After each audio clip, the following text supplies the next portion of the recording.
I'm that dude, yeah, but you niggas don't know me. We went to school and all, but yeah, you niggas don't know me. Might have been cool and all, yeah, but niggas don't know me. Don't get it confused, yeah, you niggas don't know me. Niggas don't know me. Niggas don't know me. Niggas don't know me. Niggas don't know me. Niggas don't know me. Niggas don't know me. Niggas don't know me. Niggas don't know me. Shahama Costen, welcome to Yerp TV. How you doing? I'm doing well, thank you. All right, yeah, it's good to meet you. I know you're a little nervous, and this is new. But a little background story is I got a podcast called Yerp TV 252, where I interview local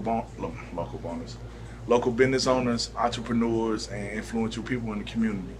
And you know, when we met, yesterday, and you caught my eye, not like that, but you know what I'm saying, just your entrepreneurial spirit that led me to want to interview you. So I'm gonna start off with my audience to let them know where you from. All right. All right. I'm from Raleigh, North Carolina. Born and raised.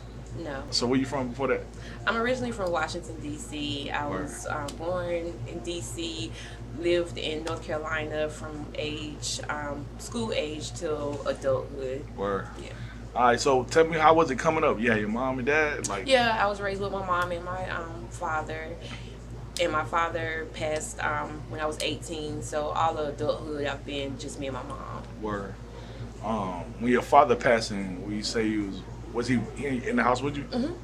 Oh, so yeah, bro. All right, look. I just lost my father like 2 days before New Year's. Oh, I'm sorry. Yeah. So, but we wasn't really that close until the last 5 years.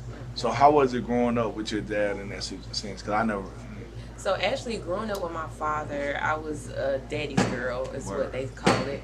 My mom worked actually, and see, my father was a lot older than my mom, so he retired early. So while I was going to like middle school and high school, I actually had my father a lot. Like he was the one that I always saw. My mom kind of worked night shift, so me and my father actually had a really good relationship.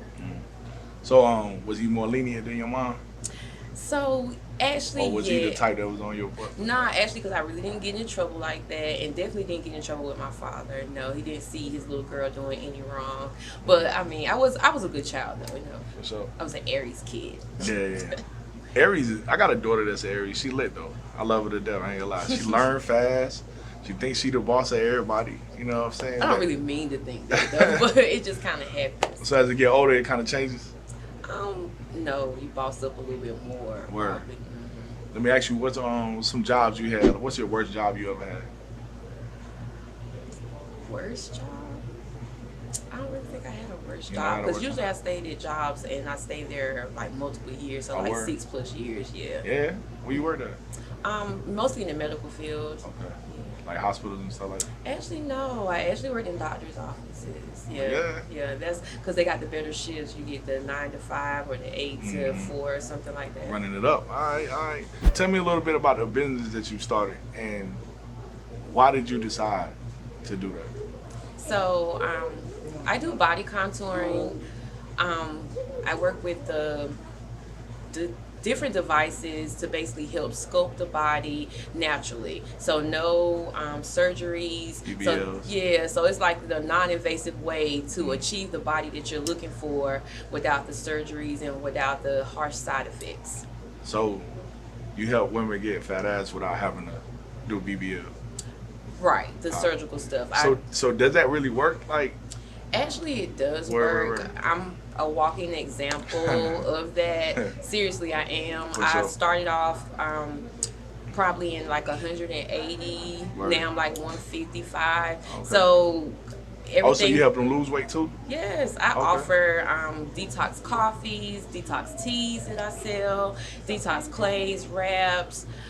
Basically, I have everything that you need to get started and to maintain whatever it is that you're looking to do. If it's lose a few inches or actually do a little transformation, a whole 360, you want to unbig that back a little bit, I got you. You got a fupa, I got you. Oh, word. Yeah. Hey, the audience still seem nervous at all. Yeah. That's lit. So what got you started in? What would make somebody go and be like, hey, I want to start a business sculpting women? So working at the doctor's office again, I worked with a lot of females at one point. So sure. it was like all young ladies around my age. And that was a time period where everybody was kind of into like waist trainers, stuff like maybe like 10 years ago. So I started and tried body sculpting then and actually wanted to get into the business then. But you know, you don't always know how to get into something that's not really that popular without actually kind of like going way off somewhere to actually get trained.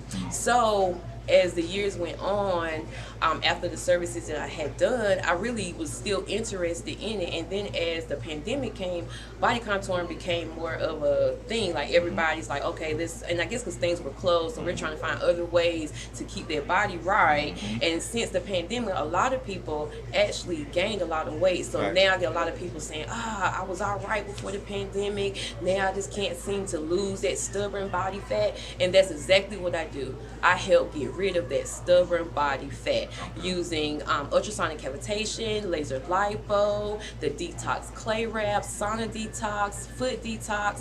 All of those things in conjunction can help your body maintain and lose the unwanted waste and toxins that house and come from different foods, the environment, just anything that you come in contact with. I help get your body rid of those and help you maintain that so you can look your best and feel your best. Sound like a commercial.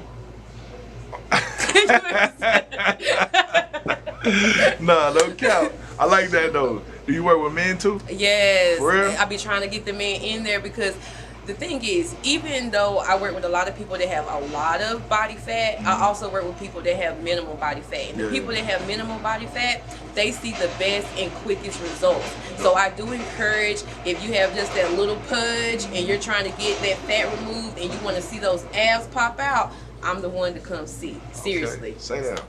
I'm good though. I like to be, you know what I'm saying? I like to look a little older.